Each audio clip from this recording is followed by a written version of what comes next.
Hari ini spesial banget karena di Modestock kita bakalan keliling Modinity Warehouse dari Modinity Group. Ada teman-teman di belakang sana. Hai. Di sini kita bakalan belajar apa aja, Lin? Banyak sebenarnya, bukan belajar, lebih ke sharing-sharing aja session kepada future founders yang akan take the lead untuk market-market mode fashion di Indonesia, ya kan? Yang pasti kita bakalan belajar bagaimana sih cara menyusun dan merapihkan produk-produk yang ternyata terhitung semakin banyak ya. Nah, jadi tunggu aja, nanti kita bakalan keliling ke warehouse-nya. Let's go.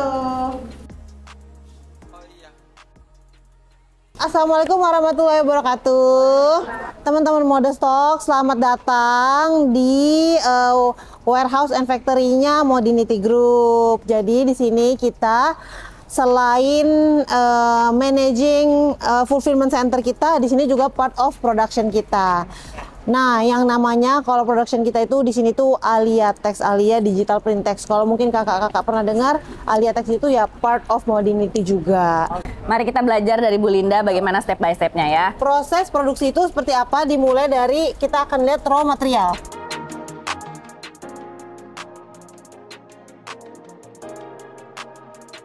Link yang kanan ini adalah raw material building, di mana kita menyimpan semua raw material kita sesuai dengan kebutuhan masing-masing raw material tersebut. Ada yang butuh ruangan dingin, ruangan hangat, panas, kita simpan sesuai dengan spesifikasi masing-masing jenis kain.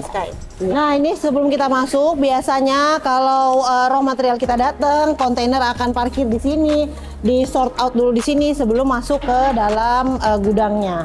Ada 5 lantai kita tempat penyimpanan kain-kain, raw material dan aksesoris yang kita tempatkan di raknya masing-masing. Di sini ada berapa jenis kain? Ada 70 lebih jenis kain yang ready stock kita siapkan untuk kebutuhan kita memproduksi. Oke, 70 jenisnya itu untuk kerudung aja apa baju juga? Kerudung, baju, ibu mau bikin apapun bisa, tergantung profesi ibu ya. Oke. Kita lihat aja di sini, kita memang melakukan penyimpanan ini di sini sebelum kita pindahkan ke lantai produksi nanti. Kenapa kita readykan lebih dari 70 jenis? Karena setiap orang dan setiap klien kebutuhannya berbeda-beda. Mari kita sekarang pindah ke production. Kayak ini ya. By the way, Alia Digital Print Tex ini adalah salah satu perusahaan yang sudah lolos audit dari Fama Disney, sehingga kita adalah salah satu perusahaan yang bisa memproduksi produk-produk. Kalau teman-teman suatu hari berkolaborasi dengan lisensi seperti Disney ataupun Warner Barbie, terus semua kartun yang di bawah Disney gitu ya. Yes, Disney dan Hasbro juga bisa. Setiap hari kita melakukan pengiriman. Jadi pengiriman kita itu daily ya, Ibu Putri. Klien-klien itu tidak perlu menunggu kayak harus ada hari tertentu pengiriman, karena tiap hari kita mengirimkan produk yang sudah selesai diproduksi. Contohnya ini yang ada di bawah ini oleh. Oke. Kita sekarang naik ke atas saja ya.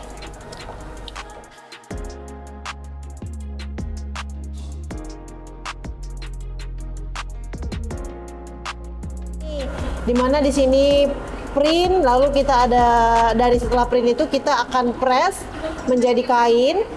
Sebelum yang tadi itu aku bilang setiap hari kita ada material preparation. Hari ini yang dibutuhkan kain apa aja sih? Di prepare di sini, di QC dulu kainnya. Nanti di sini ada zona finishingnya. Maukah itu laser cut kah atau apa? Nanti di packaging juga nih laser cut. Itu ada mesin di belakang sana yang lagi berjalan, yang kain putih itu. Itu mesin untuk prepare kainnya. Jadi kainnya sebelum kita press, kita prepare dulu. Nah, kita akan lihat sekarang proses bagaimana kita print dan dulu baru press. Oke. Setelah tadi preparation kain, kita melakukan proses ini, kita menggunakan one brand machine karena untuk menjaga konsistensi hasil dan warna. Sebelum masuk ke proses pressing, kita luruskan dulu, kita rapatkan dia. Kalau misalnya di sini ada jarum-jarum pinggir itu untuk membuat kain yang masuk ke dalam mesin ini menjadi lurus dan presisi. Untuk customer besar yang orderannya jumlah besar, kita buatkan mesin pencetak logo seperti ini sehingga pemasangan logonya lebih kuat. Bentar ya.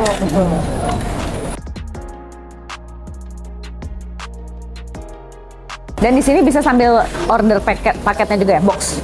Kalau misalnya mostly kalau klien atau customer yang nggak mau pusing, mau packaging box, biasanya kita sarankan langsung sama boxnya. Sama box. Dengan bentuknya bisa sama atau harus itu? Kita punya bentuk standar. Kalau punya quantity yang besar bisa kita ubah ukurannya, tapi kalau kuantitinya masih kecil, sedikit-sedikit, kita sarankan ngikutin yang standar aja untuk mempercepat dan mempermudah proses. Berarti printing booknya bisa di sini juga? Iya dong. Boleh nggak foto dulu di sini? Oh iya, Pak. Mau foto Di sini nih backgroundnya bagus. Iya boleh. Kita foto dulu.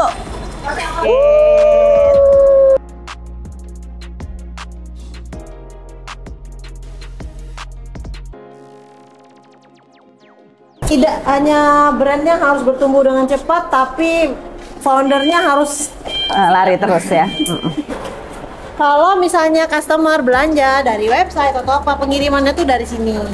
Kalau misalnya kayak belanjanya di e-commerce seperti Tokopedia, Shopee, atau Zalora, atau Blibli, itu pengirimannya dari gudang mereka karena mereka juga punya fulfillment center. Barang kita taruh sana. Jadi yang ada di sini adalah barang-barang stok online. Nah ini kita pakai sistem pembagian rak-raknya, ini kita labelin. Site itu ya? Ini untuk stok website dan rak numbernya berapa. Jadi begitu kita pakai WMS, sistem warehouse management system, di mana begitu ada produk yang laku, kita bisa lihat di sistem itu Sudah berkurang berapa gitu ya?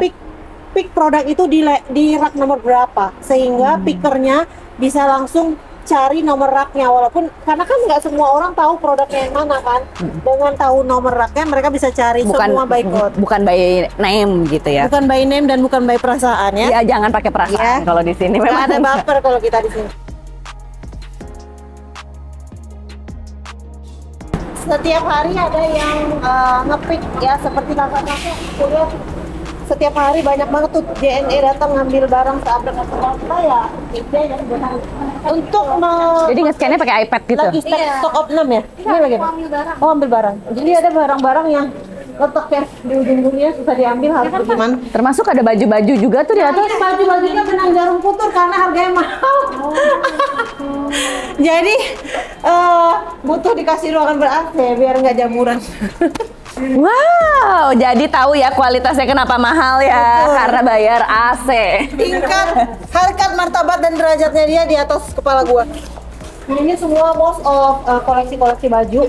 Kalau koleksi baju harus dipakein ini apa ya kan, kotak kecil ini karena plastik itu suka merosot kan kalau di Kalau ditumpuk ya. Iya. Welcome to Modinity Factory and Warehouse. Jadi di sini Linda mau berbagi cerita dan semoga bisa menjawab, bisa menjadi juga solusi permasalahan dari teman-teman gitu. Di sini kita buka, benar-benar buka sesi pertanyaan, semua boleh nanya. Sorry. Linda diculik yang belum 40 hari ya lahiran? Udah. Oh udah 40 hari. Udah mau 2 bulan. Udah mau 2 bulan. Udah. Diculik ke sini buat tanya mulai dari, terserah deh, mulai dari tentang warehouse-nya, apa tentang printing-nya, apa tentang produksinya. Kita dibuka sesi pertanyaan langsung gitu. Wow. Intimate banget ya kita hari ini, nggak kayak di ballroom gitu segala macam. Sebenarnya first of all, thank you teman-teman sudah meluangkan waktunya. Mungkin ada yang traveling so far 1,5 jam, 2 jam, setengah jam. Ada yang dari Bandung ya? Wow. Ada. Thank you udah main ke sini. Benar tadi kata Bu Ana, intinya tujuannya apa sih tujuannya? Tujuannya sebenarnya lebih kepada aku pernah di fase dimana teman-teman berada sekarang. Jadi kayak mungkin sedikit banyak ngerti masalahnya apa, mau scale up itu nggak gampang.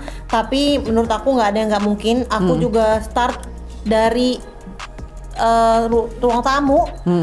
Dari packing sendiri, dari juga salah produksi, salah sizing, CS sendiri segala macam.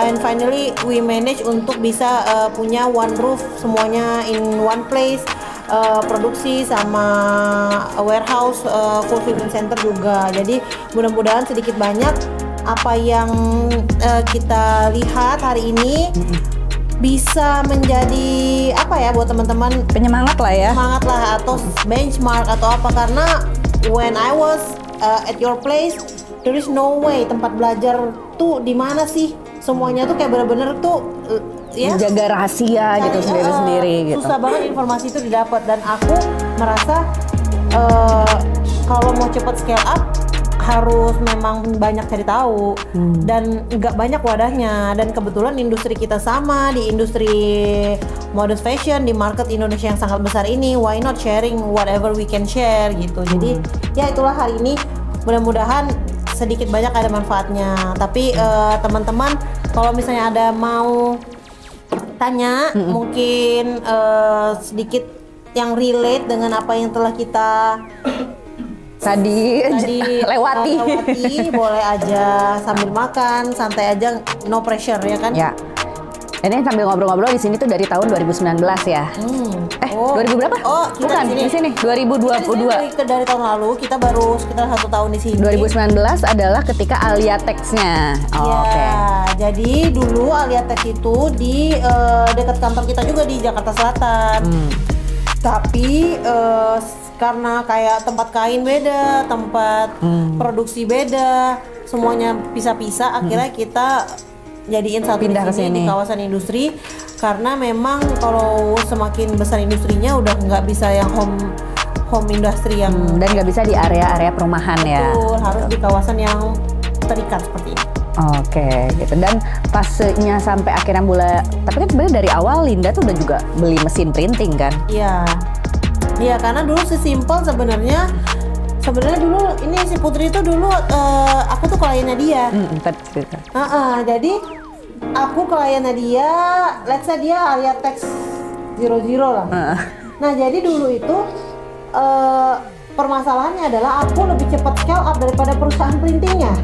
Jadi brandnya lebih cepat scale up, perusahaan printingnya nggak bisa keep up dengan kebutuhan aku, sehingga akhirnya mau nggak mau aku harus punya mesin sendiri untuk ngejar produksian yang kita inginkan gitu. Dan dulu pengalaman aku tuh kain di mana, ngeprint di mana, banyak, satu brandnya bisa punya puluhan vendor, capek gitu loh. Sementara brand-brand besar itu mereka tuh they don't work with so many suppliers, mereka kerja sama satu, tapi yang end to end mereka nggak mau pusing, tinggal mikirin brandingnya. Ngapain kita pusing-pusing mikirin produksi. In which itu yang paling banyak menghabiskan waktu kita. Nah tapi kalau yang di zaman aku itu belum ada yang seperti itu. Akhirnya mau nggak mau belajar untuk bikin produksi. Nah akhirnya bisalah akhirnya teman-teman tanya, lo produksi di mana kok bagus gitu? Oh produksi di in-house kita, boleh nggak gue juga produksi di lo? Nah awalnya seperti itu, akhirnya oh why not? Aku bilang gitu. Akhirnya karena kita punya kelebihan kapasitas, akhirnya kita terima-terimain juga dari teman-teman. Sampai akhirnya sekarang, dan Alia Tex ini kliennya itu sebenarnya mostly juga Modinity Group yang ada di dalam brand-brand kita juga order ke sini Alia Tex gitu. Walaupun kita satu grup, tapi itu manajemennya terpisah, semua dikelola secara profesional lah gitu. Mereka mengerjakan button scarf juga, mengerjakan brand-brand lain juga. Treatment yang kita lakukan dalam produksi itu semuanya sama, nggak ada kita beda-bedakan untuk misalnya ini si A bayar lebih mahal, gue lebih bagus, nggak kayak gitu sih. Kalau produksi itu intinya berusaha untuk give best quality aja. Dan ada eksklusivitas nggak sih? Kayak ini kan ada 70 jenis kain. Ini ternyata kainnya udah di book sama salah satu brand Modinity, atau kita semua boleh memakai kain ini? Pertanyaan bagus Ibu Hana. Jadi exclusivity fabric yang dipakai button scarf itu memang tidak kita jual keluar. Brand-brand Modinity lainnya, ada Puspita, Zita Delia, Ars, Sabita pun tidak bisa memakai kain itu. Alasannya kenapa? Karena memang produksi kain itu terbatas. Button scarf memakainya dengan quantity yang maksimal, sehingga button scarf juga masih kejar-kejar produksi. Tetapi kita punya 70 jenis kain lainnya yang tidak kalah keren untuk teman-teman. Dan bisa jadi justru pakai. ya ada uniqueness-nya ya, karena biar beda gitu jadi sesatu Betul. Jadi satu antar sama brand lain. itu, dan setiap brand punya preferensinya sendiri sih. Oke, ada pertanyaan Ibu Dinda? Lagi minum langsung. Ada yang mau ditanyain nggak nih? Gimana ya Kak, kita aja kita kan masih struggle ya, masih tergolongnya M lah ya. Nah itu manage stoknya itu gimana? Terus kayak kalau manage stok itu kan kalau Kalinda kan udah sampai Desember udah ada produksi, sedangkan kadang-kadang market tuh naik turun gitu loh Kak. Nah itu forecastnya gimana? Apakah udah ada forecastnya dari sekarang atau produksi sedikit dulu, yang penting udah ada masternya nih, nanti kalau berjalannya waktu ditambah lagi stoknya gitu. Kalau to be honest, when I was at your level, produksian let's say per series itu 2.000, 3.000, belum pakai planning yang seperti sekarang. Jadi memang kalau misalnya kayak kok gue nggak kayak gitu, ya wajar. Saya juga seperti itu. Dulu juga waktu besok mau bazar, hari ini baru produksi, kayak tiba-tiba lagi ada bazar di JCC tuh, Indonesia Fashion Week. Kita mau jual apa? Oke, bikin dulu, print dulu sekarang gitu. Itu dulu seperti itu juga, tapi kalau kita mau scale up, kita tuh butuh planning. Nah, jadi kalau seperti aku selalu bilang, kalau misalnya kita ngerasa kita sudah punya market, udah ada nih orang yang tertarik sama produk kita, dan produk kita kalau kita jual sekarang, gue bisa jual 500 pieces, habis loh gitu. Jangan stay di 500 pieces itu. Gimana caranya bisa dari 500 pieces bisa naik 3 kali lipat dan seterusnya. Tapi itu harus ada planning yang baik untuk bisa supaya diserap 1.500. Cara apa sih yang harus kita lakukan? Either itu misalnya sekarang gue bisa jual 500 website doang. Apakah kalau mau jual 2.000 harus punya website doang? Nggak juga. Berarti harus nambah sales channel kan? Nah mungkin kalau yang aku lakukan dulu untuk menambah penyerapan kuantitinya dari 500 ke 1.000 ke 10.000 itu adalah menambah sales channel, menambah tempat kita berjualan. Apakah itu mungkin Toko atau reseller mungkin. e-commerce, banyak caranya, melalui consignment mungkin. Nah, menambah titik-titik penjualan kita itu membuat produk kita lebih terserap lebih banyak. Semakin produk kita terserap lebih banyak, semakin orang banyak tahu siapa kita. Jadi sebenarnya tuh keterlihatan di mana-mana itu penting ya? Penting.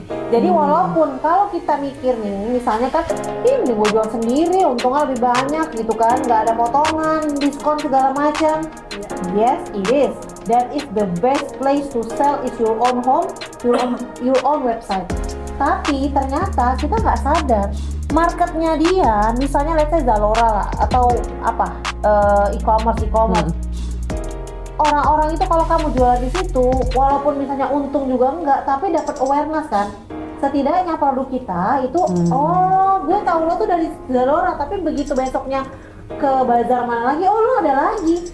Oh lo tuh juga ada di sini. Nah jadi kita tuh kayak we are everywhere, sehingga branding kita tuh secara otomatis juga terbentuk.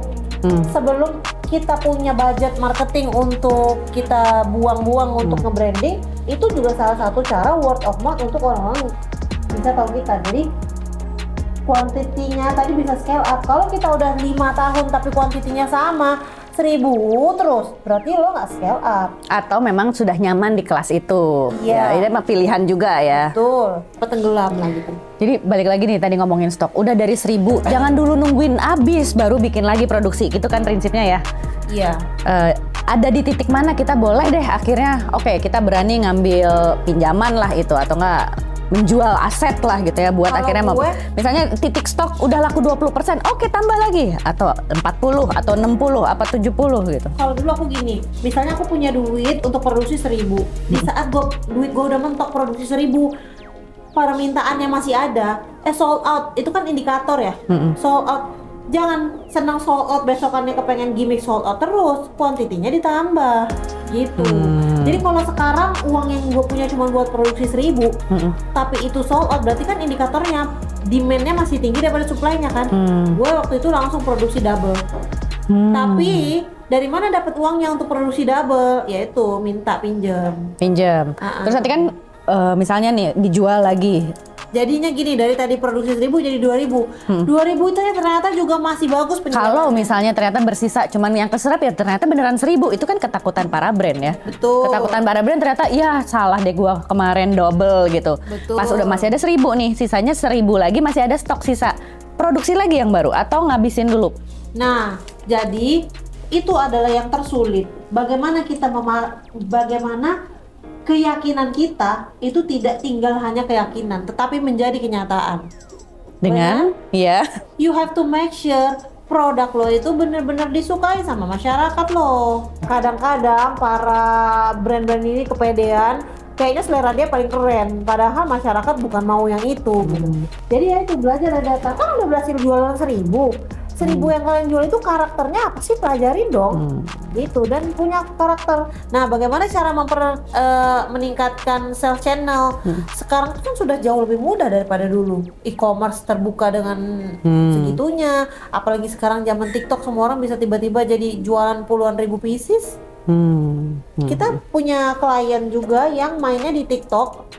Itu dari jual 500 mana sih Putri? Dari jual 500 sampai sekarang 5.000 per bulan. Awal-awal produksi 500 doang beraninya. Itu pun berapa? 5 motif kali ya, 100. Tapi karena memang rajin jualannya sekarang udah per bulan 5.000, kemarin bulan puasa 15.000. Let's say kan bisnis nggak selalu naik gitu. Iya. Ketika turun itu biasanya how can we keep up gitu, atau mungkin bounce back dari situ. Yang kedua, gimana kita bisa keep bahwa value-nya tuh tetap kita pertahankan gitu. Jadi kita nggak harus dibantu harga gara-gara takut persaingan dan sebagainya. Ya kalau lagi turun ya lama-lama sedihnya.